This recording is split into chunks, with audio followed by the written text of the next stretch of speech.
learning tonight Le'ilu Nishmat Sarah Bat Mordechai, and as well for Le'ilu Nishmat for Avraham ben Chaim Yehuda and Yecheskel ben Avraham. There was actually also a Refuah Shlema to Tzvi Yosef ben Esther. And obviously, like Michael mentioned earlier, for the entire class, so whoever needs a Refuah should have a speedy recovery. Okay, so tonight we're going to be dealing with a topic that's apropos now, but generally it's apropos throughout the person's life, depending on the life. The idea is when you're dealing with difficulties in life, the way that you deal with those difficulties, it can either make you or break you, and it depends on how you deal with it. So the discussion tonight, Be'ezrat Hashem, is going to be a discussion on, focusing on the loss of life, but it could really be applied to any loss. It could be applied to Panasah, it could be applied, to marriage or single or getting gay. With all problems in itself could be applied to it, but the focus is going to be on the loss of life. When during this period of time, many people are in a period of mourning. And I was speaking to a friend of mine, and he was saying, this is not just regular people that are passing away during this time. These are huge righteous people. They have, and when you go and you learn about them and you hear about them and you speak about them, I don't know to what extent all the, goes on the news, but there's a lot that doesn't go on the, the news, in the Jewish news world, that you have a lot of people that did so much good for the Jewish nation, either big rabbis or big Baalei Chesed, giving tremendous amount of money to charity, starting organizations. And it's crazy how the Malach HaMavet, the angel of death, is picking out all the good ones. And this is a question that people often ask, is why does God take the good ones? There's so many other people that they could have gone, and not, God forbid, I'm not saying that this one is more worthy than that, but when you look at the whole picture, and you look at somebody so amazing, and you look at somebody else, and be like, how is it that God took this one and not somebody else, for that matter? The other thing that we want to discuss tonight is, how does the Torah deal with death? What is the Torah view of death? Additionally, there's another two topics that I want to squeeze in for tonight, and that is, what about the family and the friends that go through this hardship? Many of them ask, why do I have to go through these tests and difficulties? I have friends that, Baruch Hashem, that didn't have to go through these tests and difficulties. So why is it that I have to? And finally, the final part is the negligence aspect of it. And this is an aspect that I want to start with, and that is, when you're dealing with these situations, because this situation is a very extreme situation, people always think okay, what about if maybe he wouldn't have gone to this Purim party, then nothing would have happened. If he wouldn't have gone to synagogue, then this wouldn't have happened. If he would have gone to a different hospital, maybe he wouldn't have died. If he would have gone to the hospital, maybe he wouldn't. There's so many what ifs, and people often beat themselves up. And this could be a part of maybe I was negligent in the aspect of what I shouldn't have done. So I want to share with you something from the Kalev Rebbe. The Kalev Rebbe goes and says like this. He says that everything is preordained by heavenly decree. Yes, we do have free will, and we could bear some guilt for negligence that can cause a death, but, and those people, if they cause a death through negligence, they unfortunately will be judged for that. But despite our negligence, the death of this person was predestined from heaven. It has nothing to do, and if not for this negligence, it would have occurred, or this person would have died in a different manner. And many times, people are saying, okay, it's coronavirus that killed this person. Coronavirus was the method that this person passed away. But if not for coronavirus, it was this person's time, and it would have been something else. And it's very difficult when we go and when we bear difficulties that we really shouldn't be bearing on ourselves. In 1920s, there was a famous incident, unfortunately, that happened in Israel. And what happened was, to give you a little bit of a precursor on this particular situation, in the early 1920s, the yeshivas in Jerusalem were financially going through difficult times.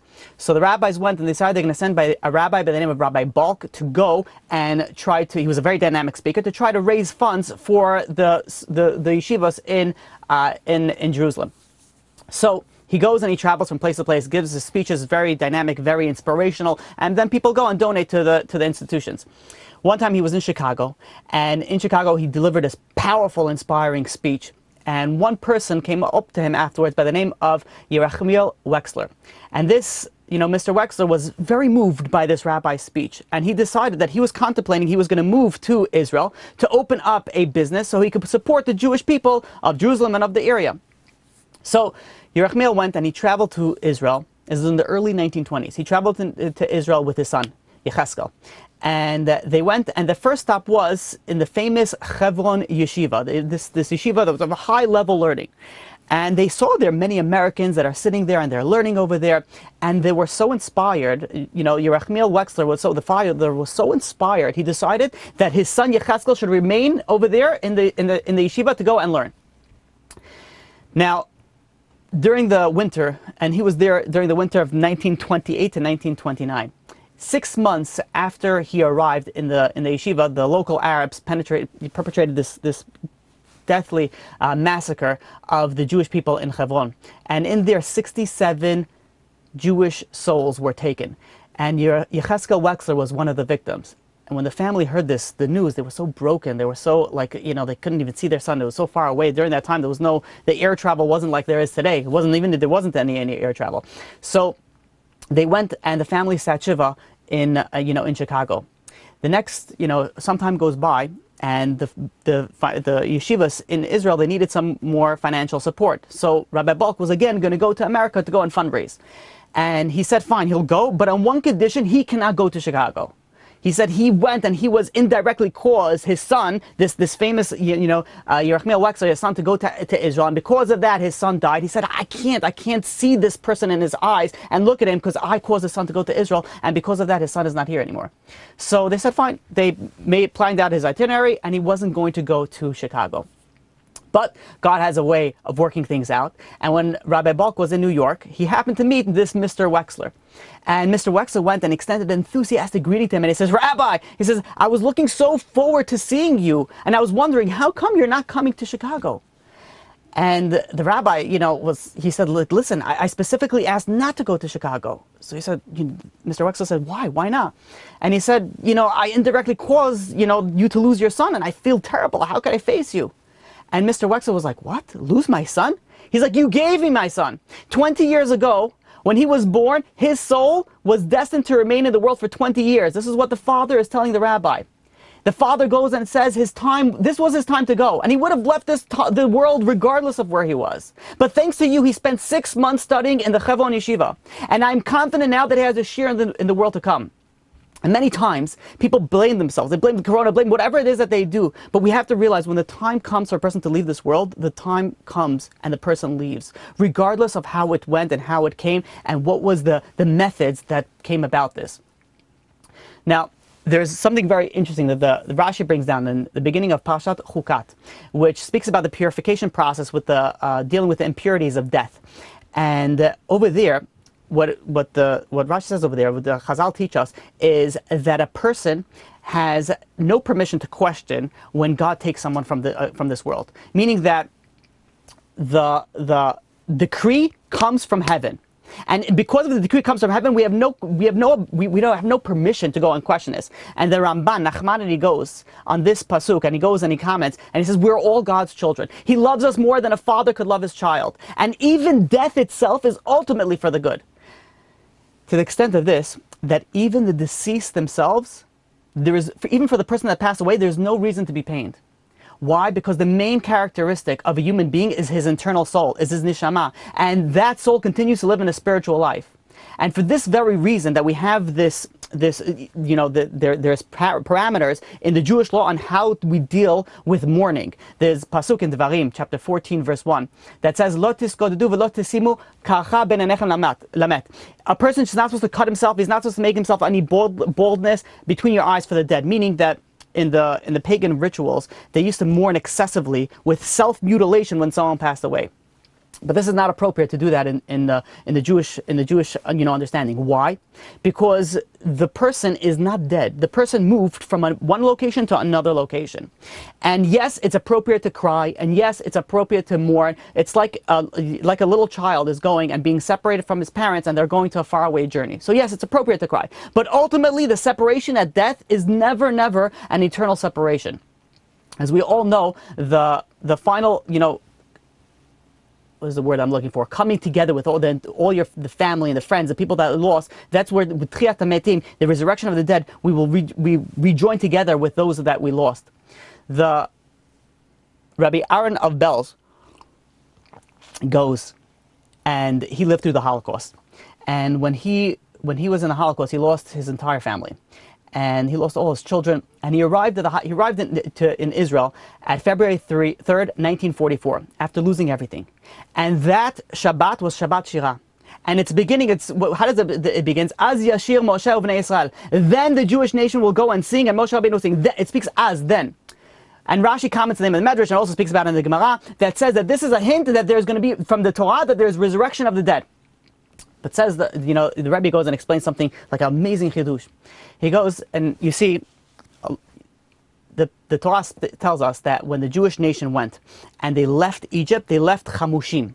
What is chamushim? The simple meaning of it is that they left armed. They were armed. But there's an additional meaning of chamushim. Chamushim is like chamesh, which means a fifth. Chamushim, a fifth. Meaning that only 1/5, only 20% of the Jewish nation left Egypt. 80% did not leave Egypt. They stayed there. They died during the plague of darkness.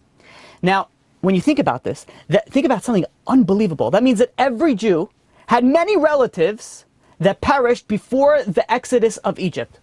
So it must have been very difficult to go, and after the Jewish people left Egypt, they sang a song, Az Yashir Moshe Uvnei Israel. They sang Shirah to God. How could they go and sing Shirah? They just lost so many family members, so many friends, so many close relatives. How did the Jewish people go and sing?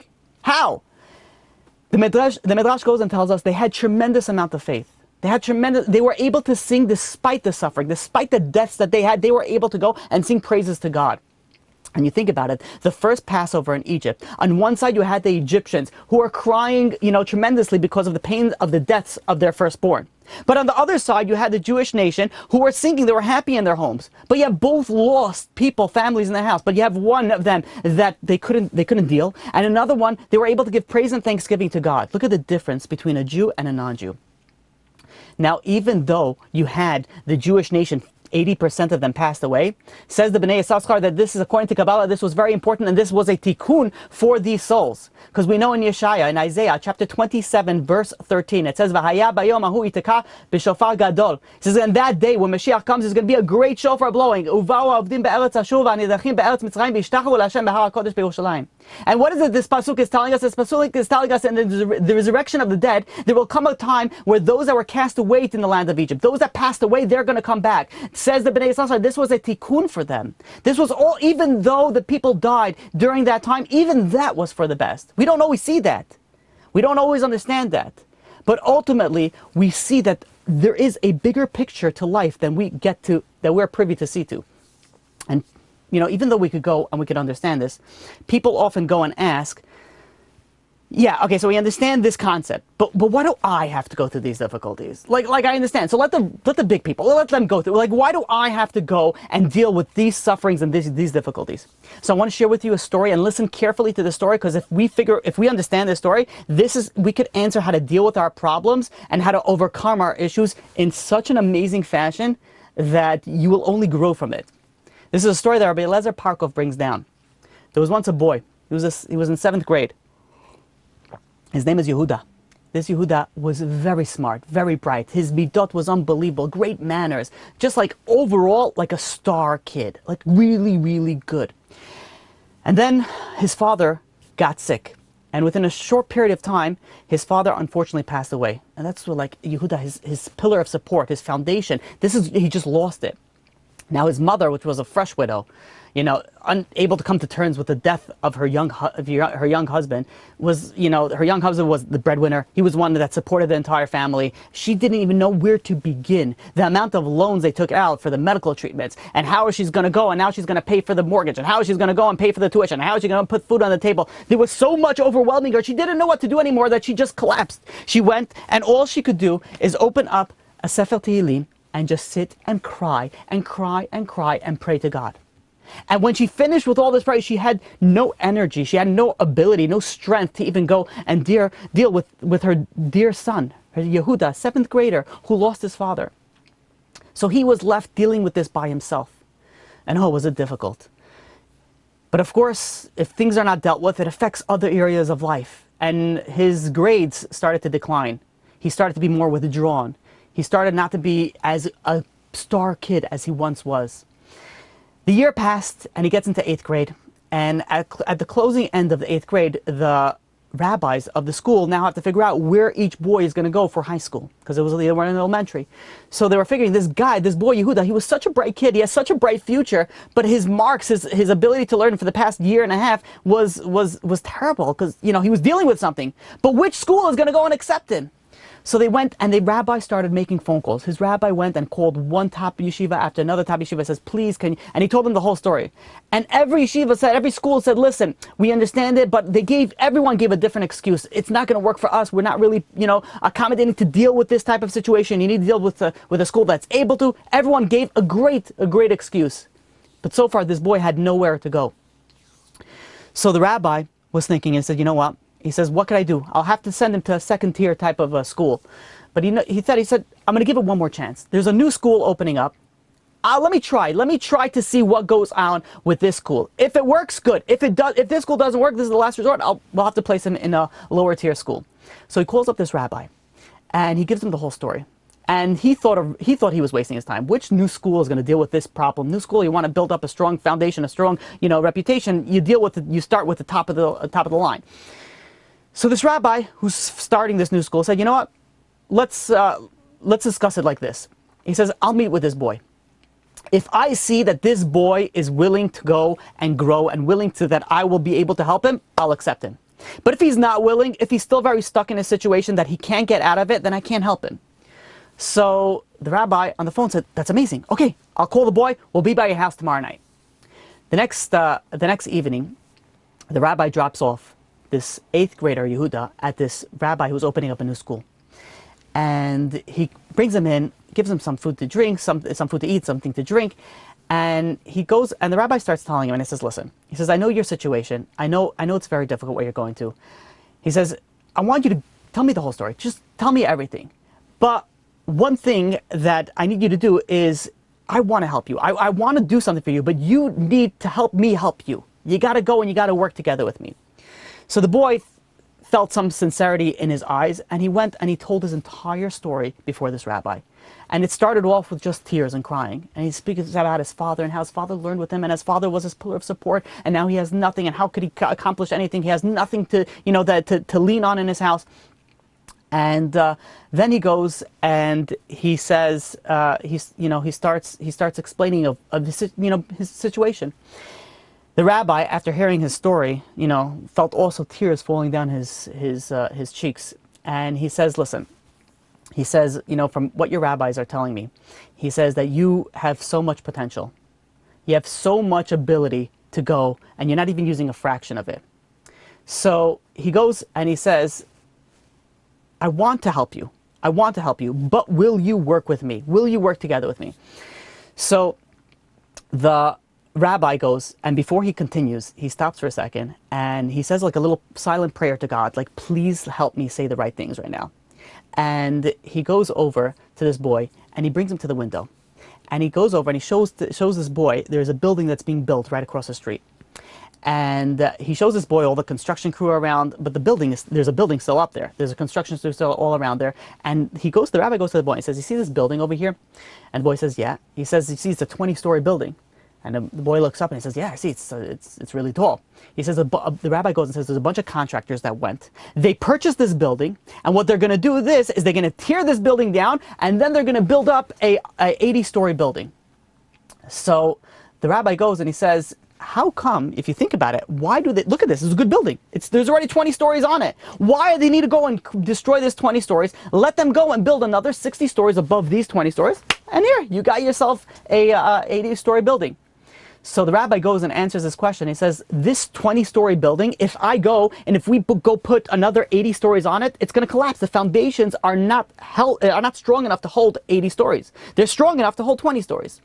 So what happens is that these contractors have to go. They have to tear down this entire building and then dig deep down, build strong foundations, and then they can build that 80-story skyscraper. So the rabbi goes over to him and he says, you know, that the same thing happens with a person. When a person, the more you tear down the person, the deeper and deeper that you go, the higher and the sturdier that you could build this foundation. What God did to you is He sent you a burden. He sent you a difficulty. He ripped down your building. But why did He rip down your building? He's ripping it down because there's necessary preparation that you need to go to lay foundations for this tremendous building that God is going to build where you are. And if you go and you use this to build your foundation, you'll be able to build a skyscraper. And then the rabbi goes and says, and how are you going to do this? He says, if you could do mitzvot, and if you do good deeds, and if you're going to go learn, and if you're going to follow what the Torah says, this is the bricks by bricks that's going to build the skyscraper. So Yehuda is sitting over there, this 8th grader is sitting over there, and he says, okay, fine. I understand what you're saying, Rabbi. He says, but why me? Why does my building have to be so tall? He says, why do I have to go through such difficulties in life? Why did I have to lose my father? He says, why can't somebody else have that big skyscraper? Why can't I be like anybody else? With tears falling down his eyes, he's asking the rabbi, but why me? A question that we often ask God, why me? And the rabbi goes and he says, you see that building? He says, why are the contractors going and purchasing this expensive building to tear it down to build? Why don't they just go to the outskirts, let them go somewhere else, and let them go to the desert, and there they could build a skyscraper that has 120 stories for the fraction of the price? Why are they doing it over here? He says, you know why? It's because in this area of land, there's potential. In this area of land, the amount that they're going to bring back in profits are going to be 10 times as if what they do it in the outskirts of the city. Heaven went, the rabbi goes, and gave you such a difficult test because it's a sign that only you have the unique abilities, the potential to build this spiritual building. Now again, we don't ask for tests. But when tests happen to us, we have to realize that God gave us this test because not only we could handle it, but we could go and overcome it and grow from it. And people in life, we go through so many difficulties. Why did I have to be through this family? Why did I have to have this parnasah situation? Why did I have to marry this spouse? Why did I didn't get married? We're always asking these questions of why me, God? Look at everybody else, why me? And you don't want to know why you? Because you have that potential that no one else has. You have the ability to overcome so much, and only you have that. And when this boy, Yehuda, heard how his rabbi was talking to him, he was a changed man. This little boy, Yehuda, became this rabbi's student. He was his talmid. But it was not because of all the Torah that he later learned in his yeshiva and his school. That wasn't the reason. The reason why he became his student is because of that amazing evening that he had with his rabbi. This rabbi changed this kid's life. This kid later became a huge rabbi, a huge talmid chacham, a gadol in the Jewish nation. All from instead of breaking down from a test, he grew from the test.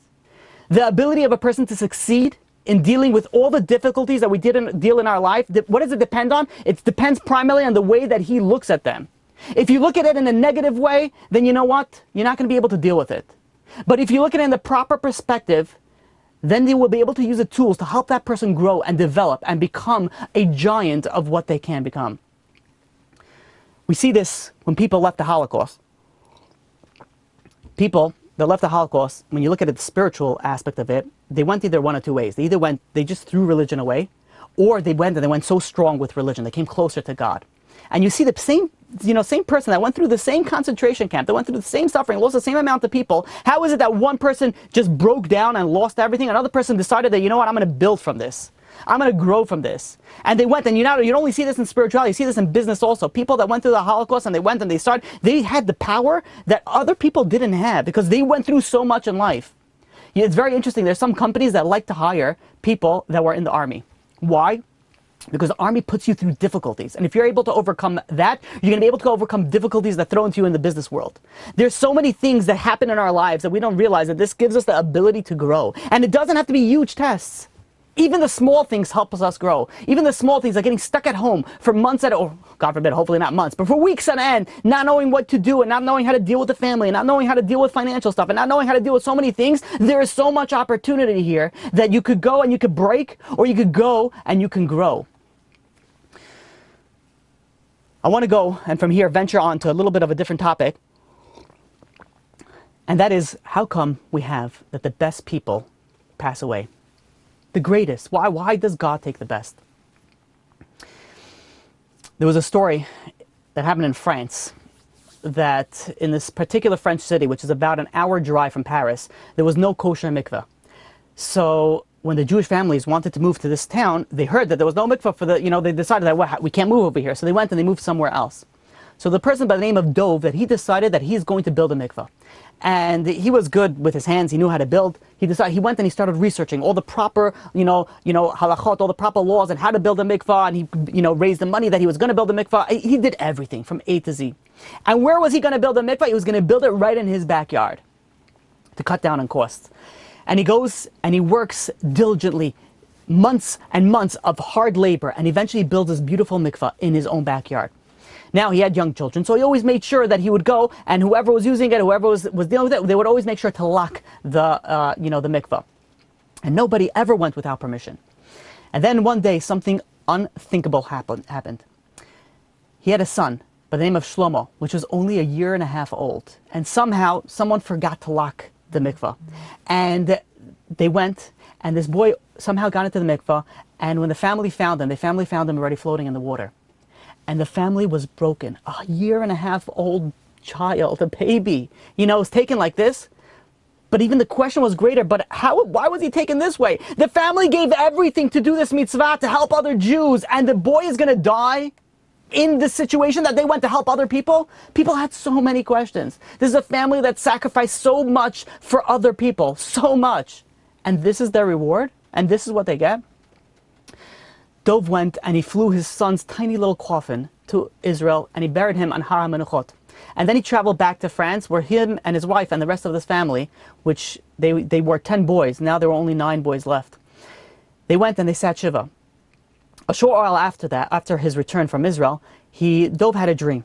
And in this dream, he saw an old man with a long white beard who spoke to him and introduced himself. He says he is one of the Baalei HaTosfos. He's one of the early commentators of the Talmud. And his life was killed al Kiddush Hashem. He died sanctifying God's name. And Dov was having this dream. He was so scared of this dream. It was so vivid, so real. Everything was so legit. He got so scared, he jumped up out of bed and he woke up with a sweat. And he was like, I can't believe, he realized it was just a dream. So he falls back, he calms down, he falls back asleep, and the man returns to him. And the man says, listen, you don't have anything to be afraid. He says, the only reason why I came to you is I wanted to explain to you the events that happened in the recent days. He goes on, this old man, and the long white beard, says, I was killed many, many years ago. And I went and I descended up to heaven. And I was brought there to the highest levels. But since, he goes, this old man, and I died, since he died, the highest form of death, he was able to reach such a high level, but there was another level that he couldn't get up to anymore. Why? Because he didn't receive the tahara. The tahara is a proper purification process that after a person dies, they go through this process. And he goes and he says, because he was killed and he was murdered and his body was covered in blood, as well as was during the time of the Crusades, so a regular tahara could not be performed. So they couldn't do a regular tahara. So the court goes and tells him, he says, listen, you're going to get to this level, but if you want to get any higher, you have to come back to this world and get a final immersion in a kosher mikvah. And this old man goes over to this father, Dov, and he says, God knew the sacrifice that you invested to build this mikvah in your backyard. And that's what makes it so special. And that's why he chose you to be the parents of Shlomo. Because I am that Shlomo. And I came there, to do my last final purification. And then he goes and he says, so that you will know that this dream is true, I will give you a sign. At the end of this year, you will be blessed with a daughter. And sure enough, less than 1 year later, Dov and Esther were blessed with a baby girl.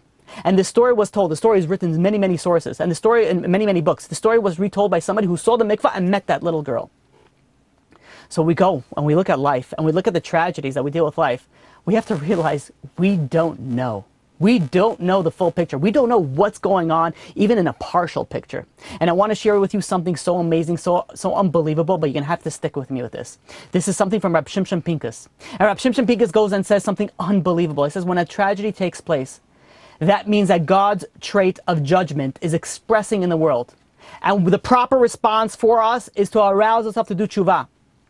And if Hashem was so angry with us that he didn't want anything to do with us, then you know what? He wouldn't relate to us. But if he goes and he takes a righteous person from us, then he surely desires something from us. And we see over here that God is taking away precious, pure Jews. That means that clearly he has something that he wants from us. And we have to stop for a second and think, what does God want from us? There's a pasuk in Tehillim, chapter 79, verse 1.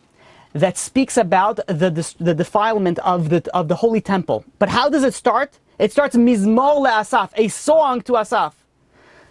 The Chazal in Eicha Rabbah goes and questions, why are we singing a song? We're dealing with the destruction of the temple. We're dealing with the defilement of the temple. And we're saying this is a song to God? We should say that this is a mourning. This is something that we should cry. Why is this a song? So this can be compared to a king who built a chuppah for his son. He went and he decorated it and he built it, and then the son went off on its evil ways. And the king, what did the king do? The king immediately took this structure, this edifice that he built for the son, and he went and he destroyed it. He tore the curtains down. He destroyed everything that he built.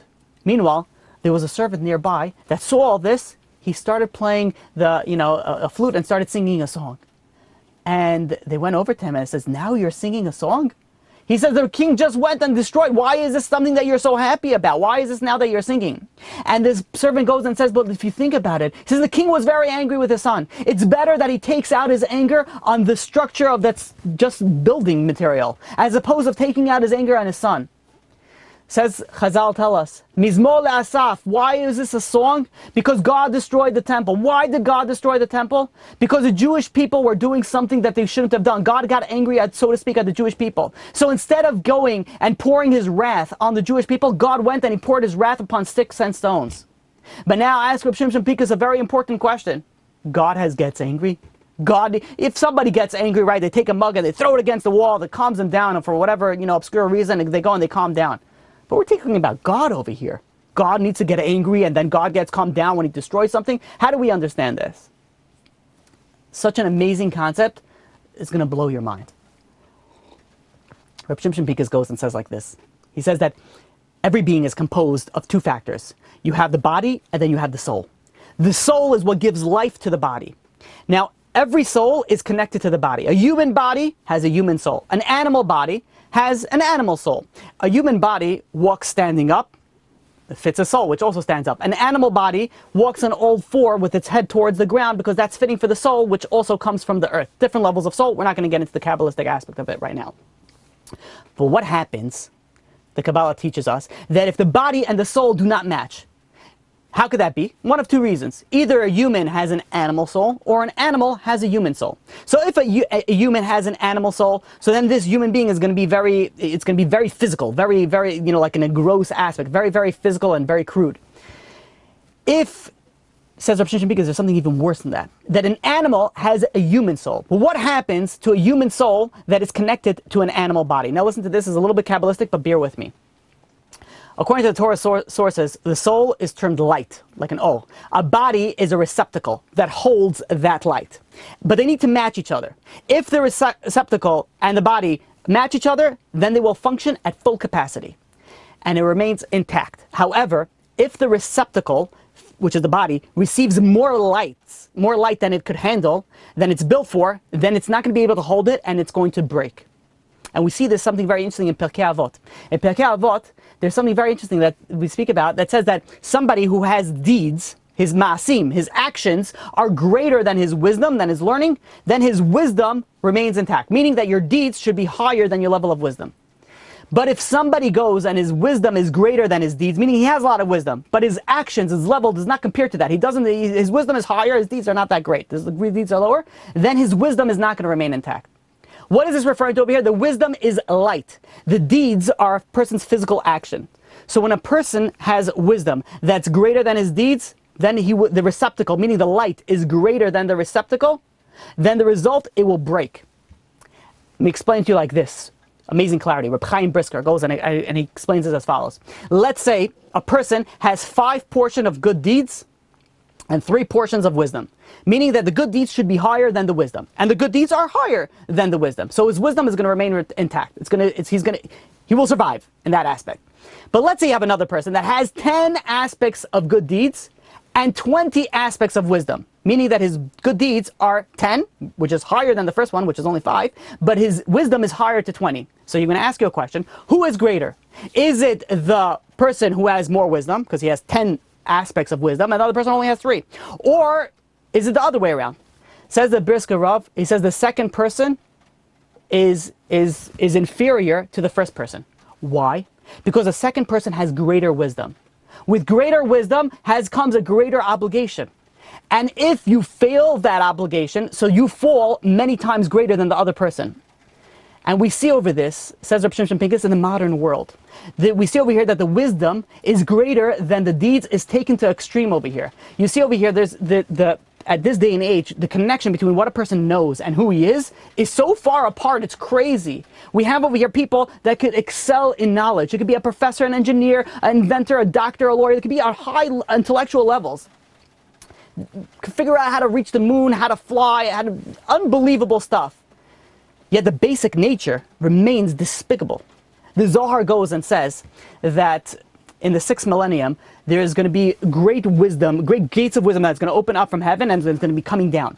Now, we see over here with these brilliant inventions that we have. Anything from the cell phone, anything to nanotechnology, to medicine, to the ability of flying, to get of satellites. Unbelievable technology we have right now. There's a lot of wisdom. There's so many lights in the world.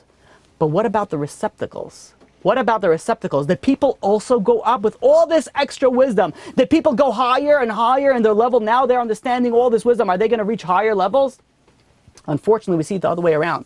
Rabbi Shimshon Pincus tells of a story when he came to visit a city in America. He didn't say which one, but I think we could all figure out which one it is. And he was amazed by the beauty, the skyscrapers. Everything was at the highest, the best technology. He says it's unbelievable what they built over here. It's so amazing. But then you look at the creatures that are walking around in the street. He says the wisdom and the receptacles, the light and the receptacles, they're not fitting. The technology, the advancement is so high, but we're out of sync with the low and depraved state of the people, unfortunately. What happens when you have wisdom and deeds out of sync? That results in a breakage. Now let's explain this in the factor of the Beit HaMikdash. In the time of the Beit HaMikdash, there was tremendous amount of light.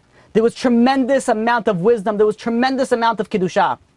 But what happened was the Jewish people that lived during those times were not fitting to contain these lights. They damaged their receptacles. They damaged their bodies. They damaged the ability to hold this light through evil deeds. And we know the sins of forbidden relations, idolatry, bloodshed, and even baseless hatred, sinat chinam. They damaged the receptacles. So what happened was the light couldn't fit anymore. They didn't match. And what happens if they didn't match? The receptacles cannot hold the great light. So they nearly broke. Who's the receptacles? We're the receptacles. We nearly broke. So in other words, the Jewish people almost perished, God forbid. And what did God do in His great mercy? Instead of annihilating the Jewish people, He diminished the light. He lessened the light. He destroyed the Beit HaMikdash, because now that there's no Beit HaMikdash, there's lower lights. If there's lower lights, then all of a sudden the level that we were able to survive. And this is why you have something very interesting. When it's very common when people are eulogizing somebody, they mention a verse from Shir HaShirim. It's chapter 6, verse 2. It's Dodi Yarad Leganot, speaking about God, Dodi God. He went down to his garden. And what did he do? V'lilkot shoshanim. He went to gather roses. What's the roses? He went to gather the righteous people, meaning that God went and He took away the righteous people among the Jewish nation. And this is not just a mashal. This is really how it happens. God really takes away the best from among us. Why? To save the Jewish people. There are exceedingly righteous people among us. There's exceedingly tzaddikim. Amazing.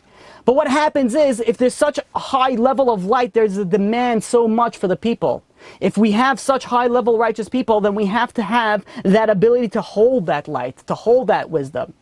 The death of tzaddikim, explains Rabbi Shimshon Pincus, is like the destruction of the Beit HaMikdash. What God is doing is God is diminishing the light to save the receptacles. We hear always of people that are going and are passing away, and it's a kapara for the entire nation. We hear that, but here's how you understand it. So amazing, so beautiful how Rabbi Shimshon Pincus goes and explains it. And Rabbi Shimshon Pincus goes on and says, you have, the people, they want to have leaders like who? The Chavetz Chaim. They want to deal with rabbis of the highest level. They want to have, who's their rabbi? The biggest rabbi of the generation. They want to be in the top of the top, but yet they don't live their lives that should be appropriate to have that type of rabbi. We want the Chavetz Chaim to be our rabbi, but at the same point in time, we live our lives the way that we live our lives. Says Rabbi Shimshon Pincus, you know what would happen if Chavetz Chaim would live in our generation? One of two things. Either he will elevate us all, or he will destroy us all. Because there's a level of light that comes in, and something has got to give when the receptacles is not fitting the light. Either the receptacles expand and grow and get closer to God to fill that light, or the light goes and diminishes to be able to fit into the receptacles. What we need to work on today and during these days is we need to make our deeds, our receptacles fitting to be a character of a Jew. And we look at it in our generation, this unbelievable amount of Torah learning. And this is what Rabbi Shimshon Pincus says. There's a lot of yeshivas and there's a lot of learning, Baruch Hashem, for Torah in any time, and Baruch Hashem for so many organizations, so unbelievable of what they do and how they spread Torah. But the question, says Rabbi Shimshon Pincus, that we have to ask, is our deeds equal to our levels of wisdom? Is our light equal to our receptacles? How do we live our life? How do we eat? How do we pray to God? How do we recite blessings? You have so many people that they know so much Torah, but how do they act at home? Do they scream at their family members? Do they abuse the family members? Do they get angry at home? What about business? Are they honest in business? What about dress? Do they dress like a religious person? They know all the knowledge. They know what they need to do, but do they act like that? Do they keep Shabbat the way that it's supposed to? Do they guard their eyes the way that it's supposed to? What we need to do is we need to concentrate and think, how are we going to go and expand our receptacles? And what happens if we expand our receptacles? Then God could send us some more light. But I'll tell you something amazing, something fascinating, that it could actually go and prolong your life. There was once a secular Jewish boy that was in the Israeli army. And once he finished the army, he was very, very intelligent. He had success for his future. And after he finished the army, he was figuring out what to do, and he felt unsettled. He felt, sort of a lack of fulfillment in his life. And somehow, from a secular family, secular life, he ended up in Bnei Brak, in Yeshiva Nesivos Olam. He ended up learning in this yeshiva, and he made tremendous strides in his learning. Within a short period of time, he focused so much, he worked so hard in his learning, that he went from a secular boy to one of the highest boys in the yeshiva, in the learning-wise. And then suddenly, out of the blue, he fell ill. He had a cancerous growth. And unfortunately, a few months later, he passed away. And there was a rabbi that was going to go and was going to give a eulogy, give a hesped by his funeral. And this rabbi's name was Rabbi Yehoshua Zitron. And he went and he decided, how is he going to speak to a family that's secular? They lost a boy. What is he going to tell them? He decided he's going to go and consult with Reb Chaim Kanievsky. And he goes to Reb Chaim Kanievsky, and the Reb Chaim Kanievsky goes and instructs him as follows. I'm going to quote to you what Reb Chaim Kanievsky said. Reb Chaim Kanievsky goes and says, this boy was surely destined to die at a younger age. But God saw deep inside his heart that he had a tiny seedling, a tiny aspect of tshuva that were beginning to blossom inside. He therefore bestowed upon him an additional years of life as a gift. And in this period of time, this boy became a Baal Tshuva, became a Talmid Chacham, and he merited to die as a Ben Torah after his soul was purified with sufferings of Yisurim that he went through. Reb Chaim Kanievsky goes and finishes. This is exactly what you should say at the Levaya. Now, Rabbi Mishkovsky is going to be like, okay, fine, like, I believe the rabbi, of course. The rabbi is saying, I believe. But how am I going to go and say this in a secular family that it's unbelievable? But he was thinking, he says, you know what? The Gadol of the generation, the biggest rabbi told me to say this, I'm going to say this. He gets up and he repeats exactly what the rabbi told him to say at the funeral. And after he finished speaking, after the funeral started dispersing, another rabbi, which was present at this funeral, his name was Rabbi Noah Hertz, he grabbed Rabbi Mishkovsky's arm and he says, come, let me bring you to the Father. Let me introduce you to the Father. And he's like, and before you know it, he's in front of the Father. And the Father was so overwhelmed with emotions at that time. And the Rabbi Mishkovsky thought, who knows what he's going to throw at me right now, saying that his son was supposed to die earlier and all that. The rabbi, the secular father, goes over to him and he says words that blew him away. He says, you don't know how right you are. He goes and he started waving his finger at the rabbi. He said, several years ago, my son was in the army and he was assigned to enter Lebanon. And he was assigned to enter in a certain tank with other soldiers. And then suddenly, the commander approached him and started screaming at him, who told you to get into this tank? You're not supposed to be here, you're supposed to be in a different tank. And he pulled him out of this tank and he put him out to a different tank for no reason. That was his group, that was his tank. He doesn't know why he did it. But he had to follow his superior officer and he went outside. He said, as soon as that tank started its journey, there was a shell that exploded in and everybody in that tank died. And the father, with tears in his eyes, is saying, he's like, you're 100% correct. There's so many hidden things that we don't know. But what caused, says Reb Chaim Kanievsky, what caused this prolong of life, the ability to go and say, you know what, I'm going to change myself. we're living in a situation right now that's very difficult, and everybody's very scared of what will be. You want a skula, you want something that what can prolong your life. Take upon yourself something. Do tshuva. He had what prolonged this life? Just a thought process of tshuva. Reb Chaim Kanievsky said gave this boy a gift of additional years. There was a 19-year-old girl who took, unfortunately, ill, and 3.5 months later, she passed away. And the family, dealing with a loss of such a young person, the family had a very hard time dealing with it. And the sister had a dream. And, the family was like, oh, okay, fine, dreams. They weren't into dreams, but the dreams was like so legit. They went and they're going to ask Reb Chaim Kanievsky about this dream, if it was real or not. Reb Chaim Kanievsky goes and he says, yes, this is a real dream and it should be publicized. So the sister told the following about her dream.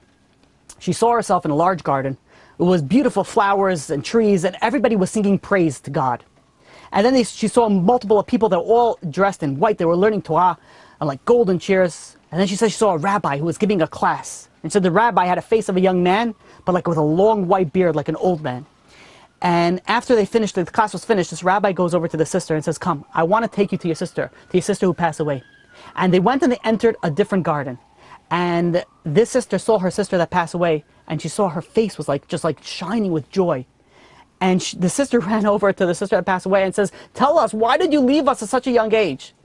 So the sister replied, he said, you should know that I already lived before in this world. And I lived during the time of the Holocaust. And when I was a little baby, I was given to a non-Jewish family to be raised. And I was raised as a non-Jew until 19 and a half. When I discovered that I was Jewish, from then on I lived as a Jew. And I ended up marrying a great rabbi and lived a very, very spiritual life.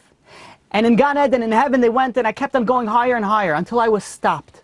And they said, listen, you got to a very, very high level, but there were certain years that you didn't live as a Jew. And she goes and she says, I was given permission to come back and fix those 19 and a half years that I didn't live as a Jew. And that's all I needed to do. I came down here and I completed my mission. That's all I needed to do. And then she goes on and says something amazing.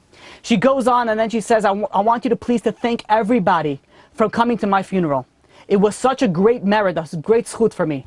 And then she goes and she says, please ask people to do mitzvot for me so I could rise even higher.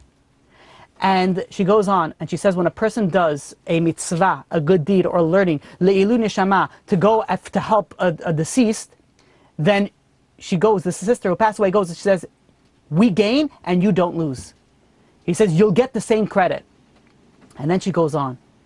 Some secrets that she revealed. She goes on and says, if people here would know in this world the value of Torah mitzvot, we will be running all day to do it.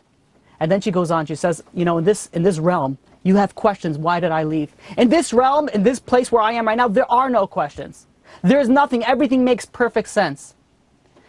And then she goes and she finishes off with saying, she goes and she says, please tell our aunt. This is the deceased person telling her. It says, she keeps sending me flowers every time she teaches a class in her seminary and does it le'ilu neshama, for my soul. And then she finished her, her description, her discussion with her sister. Then the sister said, she asked her, the sister said, but tell me, says, we recently had a cousin's wedding. Were you by the wedding that we just had? And the deceased sister said, yes, I was there and I was dancing.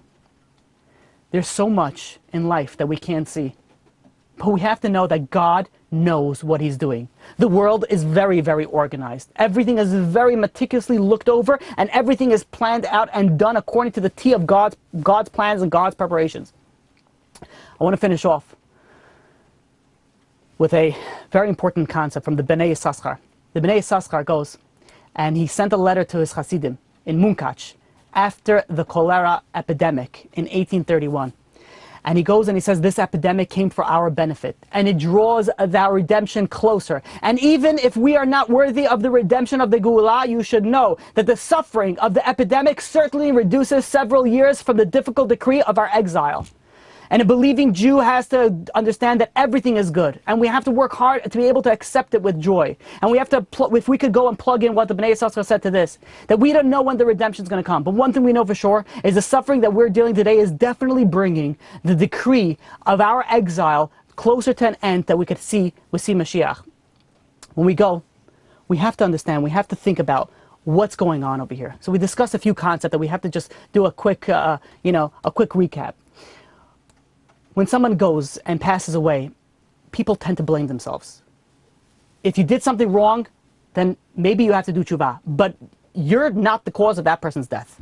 That person was supposed to die during that time. And the way that the Torah views death, we said, how does the Torah view death? The Torah views death, it's temporary. At one point, we're all going to be reunited. Death is only a stage that gets us to the next place. The soul never dies. The soul always goes on. But what about the family that deals with such hardships, the people that deal with such tests? And one thing we have to realize, as hard as it is, we don't ask for tests, and we don't want tests. But if tests come to us, we have to realize that God gave us these difficulties because we can handle it. Not only can we handle it, but we could grow from it. So all the difficulties that each and every single one of us are going through today, and in the future, and even in the past, we have to think about it. Now, how do we break from it? But how do we grow from this? How do we go and build not only a beautiful house, let's build a skyscraper of our life. Let's succeed from our troubles. Let's grow from the difficulties in our life. Now we'll open it up to some questions. What if somebody is cremated? Cremated is a very, very big problem in halakha for many, many different reasons. One of the situations with cremation is that a person is supposed to, the decomposition of the body is part of the tikkun for the soul. So a person, when a body is placed in the ground, the decomposition actually helps. It's painful for the body, but it helps the soul. There's another aspect which regards to triyat hamitim, and there's another aspect that is supposed to go into the ground. So cremation is a very, very big problem, and it's obviously it's not allowed by any means necessary. And unfortunately there was a story, maybe it was in South America, where there was a Jew that the government, because of coronavirus, the government went and decided that anybody else coronavirus has to be going cremated. And the Jews tried to do something, and they, it didn't, for some reason, whatever, it didn't work out, and this person was cremated. If it was beyond the abilities of a person to do, there's unfortunately cremation also happened in the Holocaust. So what we need to do according to halakha is we're not allowed to have cremation regardless of the circumstances. A person has to go and return to the ground for numerous reasons. My brother is a convert. His biological non-Jewish father died. What happens to his soul? So anybody that's a non-Jew, the soul goes to the level of non-Jews. There is non-Jews do have a share in heaven. There is a place to heaven. It's a lower place, but they are able to go into heaven if they kept the Sheva Mitzvahs B'nai Noach. Okay. The next question is, how can we know what balance to set between being busy with Torah and Mitzvot all day versus enjoying life, such as playing sports, going on trips, pleasure activities, and so on and so forth? So this is an excellent question on where do we know how to balance it. So in many situations, it's really you have to speak to your rabbi and say, listen, so what am I supposed to do? But I'll tell you one thing as a very, very important factor that's very important for a Baal Tshuva. So if everybody's a Baal Tshuva, and everybody should be a Baal Tshuva, has to listen to this. There are many times when somebody becomes religious, or more religious, we'll talk about than the family. So then there comes some friction in the family. Like the person is religious, and then the family is more secular. And it becomes like, okay, now this person is a fanatic, and now there's separation. There's all different fights that could happen from it. When a person becomes religious, when a person starts following the Torah, what they need to do is that should be changing themselves and their character traits. That should be changing how they think, how they act, how they speak to their parents. It should change everything. Becoming religious is not just sitting and keeping Shabbat and keeping kosher. Becoming religious means that you change who you are. You become better. The Vilna Gaon says that one of the purposes that we are in this world is to go and become better people, change our character traits. So if somebody becomes religious and is still angry, that person is not fully religious yet. The person has to go and work on their anger. The person has to go and work on their relationship. So what happens is that if you really go and you really come closer to God, that means that you're becoming a better person. When you're becoming a better person, this is where the wisdom is going to go, and it's going to filter all, trickle down to all your actions. So you sat here and you learned for like an hour tonight, and you have this information that we learned tonight, Baruch Hashem. So now what are you going to do with that information? Is it going to trickle down for you to go and become a better person? Or is it going to stay over there as wisdom, be like, nice class, maybe it was entertaining, and we'll go on with life? So when you go and you deal with the wisdom, it has to trickle down to your actions. And that action goes on everything. It goes on how you play sports, and it goes on how you deal with your parents. It goes on how you interact with your friends. It goes on how you deal with your rabbi. It goes on everything, how you do business. Everything goes with that together. At the same point in time, people need to go and relax, and people need to go, yeah, that has to dealt with the rabbi, and how much and how much. There's one person that learns for an hour a week, and then the rest of the week they have to relax, you know? So they're nonstop, who knows what they're doing. They're watching movies for a week straight, and 1 week, okay, fine, they'll watch a class. Obviously, the balance is incorrect. So every situation has to be dealt with on a personal, with the rabbi. Okay, next question. What about a Jew who just found out that he or she is a Jew, barely got to live as one, and was forced to live in idolatry environment, but can he still have a share in the world to come? Absolutely. Absolutely. Let's say somebody was born and raised in a secular environment, or sometimes even in a Catholic environment, or even in any other type of environment. When they find out that they're Jewish, they could absolutely have, share in the world to come. They have to follow Torah. They have to do the tshuva. And with this tshuva, also, you have to remember, it comes with personality change, with personality growth. And with that, people always wonder, like, how am I going to go and do kiruv on my family? How am I going to go do that? You want to know the best way to do it? Is lead by example. I know personal people that became religious. Why? Because their spouse became religious, and the spouse became a better person. And they didn't need lectures and proof that there's a God, that there's Torah. You want to know why they changed? They changed because their husband started being nicer to them. They changed because their wife started treating them with more respect. They changed to be like, well, if this is what religion does, and by the way, this tactic takes a while sometimes. If they go and they say, if this is what religion does, then I want to have a part of that. They see that the spouse is happier. They see religion has to take an effect inside of you, has to change who you are. Okay, there's no, one more question. Greetings from Panama. Whew, welcome.